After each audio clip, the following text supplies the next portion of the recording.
د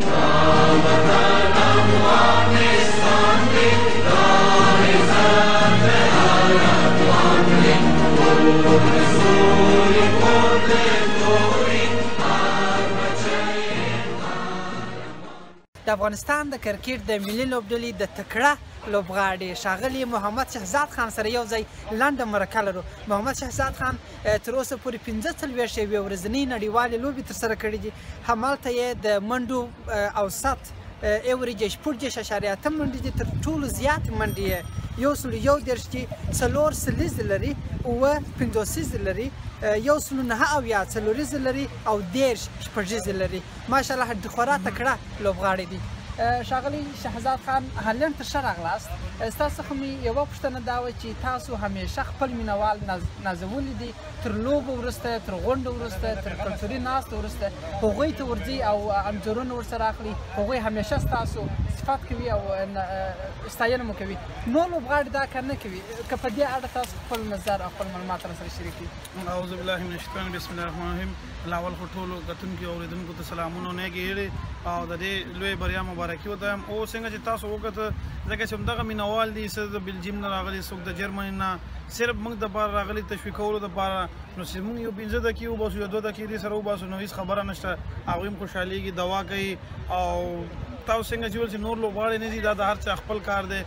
ما ته ځان ډېر بد ښکارېږي چې ما ته یو لوبغاړی دومره لرې نه راشي او هغه سره زه ونه ګورم. نن د سبا کیسه به ته وکړم. زه لا ویده نه وم، چې څنګه ویده شوم په دې کې زما کوټې ته یو زنګ راغو چې ما چیک کړو. نو راته وویل چې موږ 3 نفر وو، د بلجیم نه راغلي وي، موږ لوبه خلاصه شوه، موږ ته معلومات نه وو. نو ته په خدای یقین وکړه چې زه د کټه جګېدی نه شوم. هغوی دپاره را چک شوم، مخ لاس مې ووینځل، ځان مې تیار کړو، لاندې راغلم، عکسونه مې ورسره وویستل، بېرته لاړم او ویده شوم.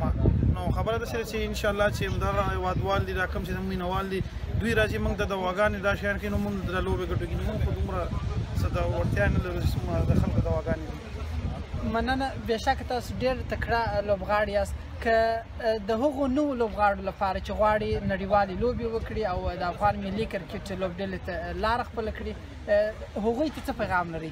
او بالکل نن سبا چې کوم دی په افغانستان کې ډېرې موقع شته، ډېر دغه شته دی، نوي ځوان لوبغاړي موږ سره ډېر راغلي دي. نو همداسې کولی شي کوم لوبغاړي چې په نورو هېوادونو کې اراده شي لوبه دې وکړي، خپل وړتیا دې وښیي، اراده شي نیشنل ټیم ته یې راشي، ملي ټیم ته.